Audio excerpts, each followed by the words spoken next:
Nearly $500,000 taxpayer dollars stolen, and that's just in South Carolina. Recent scams targeting people who get assistance paying for food have blanketed much of the nation. Those victims, the very ones who need that money the most. In this 7 News Consumer exclusive, I looked into how those people can get help and how to stop more benefits from being stolen. Hold it out like that. When you're cooking for a family of 6 like the Woods in Anderson County, the cost of groceries can really eat into your budget, especially for a disabled veteran like John Wood. So a few months back, when the Woods discovered the electronic benefits transfer, or EBT card they used to pay for food was declined, they were shocked. It was like $585 and some change. They took every bit of it, even the change. What'd you think? I was like, wow.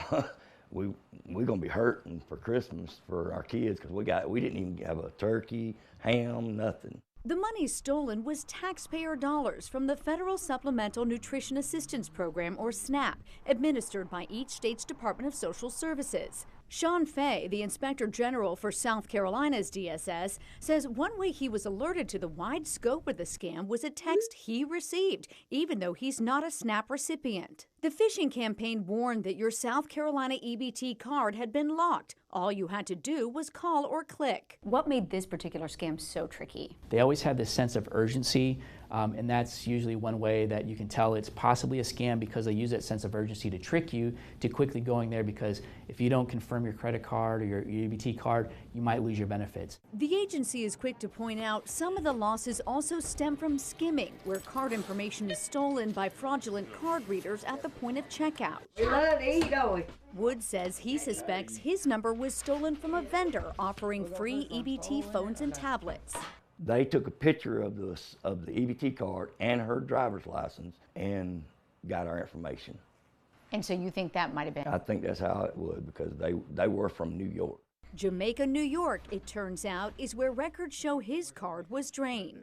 DSS says it's been able to give state and federal investigators information like where the cards were last used successfully and where they were last used fraudulently. The agency says those illegal transactions were almost always out of state.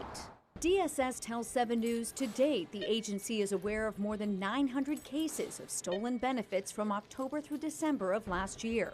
The losses total more than $450,000. The fraud hit victims in so many states. Prevention methods were included in the Title IV nutrition section of the recently passed federal omnibus bill. That legislation also included a mandate to replace those benefits. So there is hope for some of these victims. There is some hope. Once we learn what those details are and the information that we need to move forward, we'll be sure to push that out so that our clients who did experience this fraud can recoup some of their money that was lost. What do you think of the fact that you could get your money back soon? That'd be awesome. It'd help out a lot, because my kids love to eat.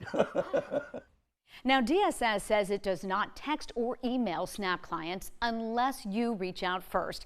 And the agency will never ask for your card or PIN number. Speaking of that, Wood says that his was just too easy. He urges all EBT cardholders to create more complex PINs. Look for this story on my page for a link to how to report fraud to the FBI. That report is essential to getting any money back. Just head to my page at WSPA.com/consumer.